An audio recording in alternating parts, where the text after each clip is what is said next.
workshop. Excited to share with you the progress we're making on this zebra sculpture. Loving the mohawk mane. It's an awesome characteristic of the zebra.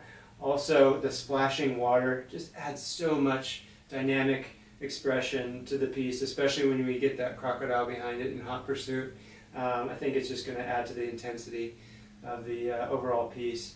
Also, if you remember, I wasn't sure how I was going to do the stripes, and then God reminded me of this rusted metal, these strips that I found years ago, and just started fiddling around with that, and I like it. I like how that's coming along, and then also this rusted metal mesh just to accentuate that darker muzzle that the zebras have. And yeah, I'll just continue to do the stripes and finish those off, and finish off the water on the back side and move on to the crocodile. So looking forward to sharing that with you in the next session.